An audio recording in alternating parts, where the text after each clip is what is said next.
isn't true. And cut. Can we go again? Really? I'd like another one. I had several sort of thoughts and ideas, but the general premise of it was something that I had been sort of thinking about for a little while, and I had lots of notes taken. And I think at a certain point I started to feel that because the movie is about somebody's inward journey, rather than do it myself, to actually have somebody I could converse about that with. So to take it out of my own head and sort of almost like put it out in the world a little bit, give it some sunlight. Emily and I were friends, but I just sort of told her about it one day at dinner, just because I wanted to sort of see how sometimes it's not good to talk about what you're working on, but sometimes it's actually, I do find you sort of like or not like what you're doing based on what you're saying. And she was just so smart about it and had so many sort of great things to say about it. And I just called her the next day and asked her, I was like, do you want to do this with me? And I don't know that she certainly didn't expect it, but we just have a great time together. And she's one of those people where like I like myself when I'm with her. I reached out to Nicholas because I just, again, it was sort of like with Emily, it was somebody I've always admired. And although unlike Emily, I didn't know him. And I just thought he might be great for it. I wanted it to have,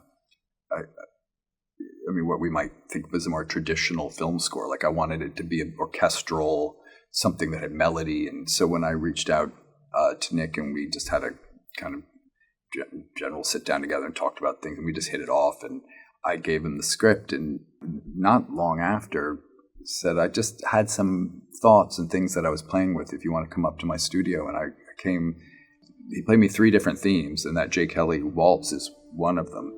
And they all made it into the movie. I mean, they've developed, and there's many variations, and there are other themes and things, but it was really, I was like, that's the movie I'm making. You're playing it. And so I was able to play it for actors on set, and Nick actually even came to Italy and played piano at a dinner, and it was really wonderful. It was like the music felt like it was already part of the movie as we were shooting the movie. There was a lot of time and thought and work went into how we were going to do the memories. There was written in the script that he would walk into them, that it would be a physical thing. It was going to be something that we were going to do in a practical sense. I never wanted to do any kind of digital stuff. I felt like it could be done, and that it should feel matter of fact. I mean, I felt like the memories in some sense were like headwinds for the character. The character's sort of on the move, certainly for the first half of the movie. He's like, he's essentially trying to outrun himself and his life, and at the same time, these things are coming at him. And I thinking of the memories is not in any way going back. I mean, it is literally a past time, but the memories are present for us. They're there, and they're there for us to access. And we also invent our memories throughout our lives too. Our memories, this is called screen memories. So it felt like memories in movies had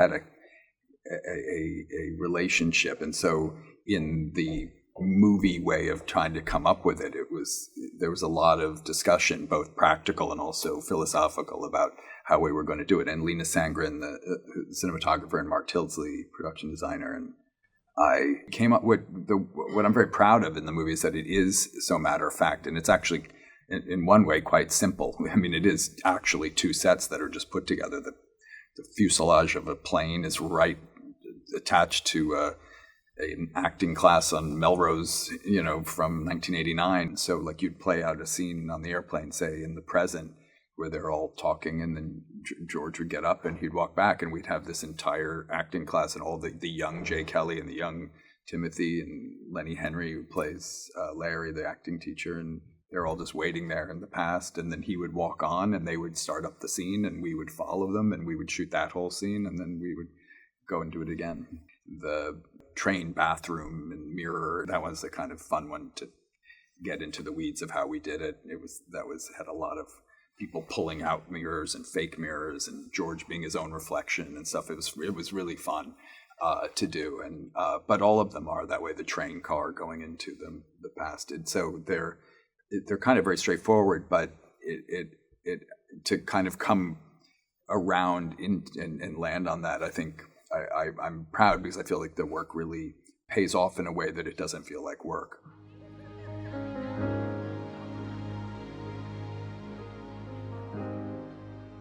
I have always responded so deeply to movies. I mean, from my childhood on, and internalized them, and so both in my own thinking, oh, I'd like to make movies when I get older, feeling, and I would think of things in my life and pretend they were movies and things, and then also movies that I saw and loved, I would somehow enter them, and they would become memories. I mean, it's the thing we talk, when people say, like, oh, I love that scene in a movie, and you realize that scene's not actually in that movie, but you remember it that way. I mean, movies are really beautiful that way, but I think memories enters in that too. And then, of course, I also have it, I remember where I was when I saw Star Wars, or, whatever, kind of, or even very ordinary movies from my childhood.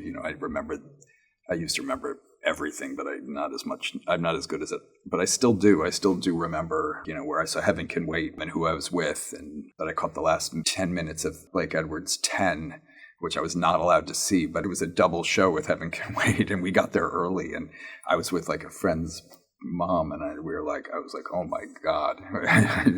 I never told my parents.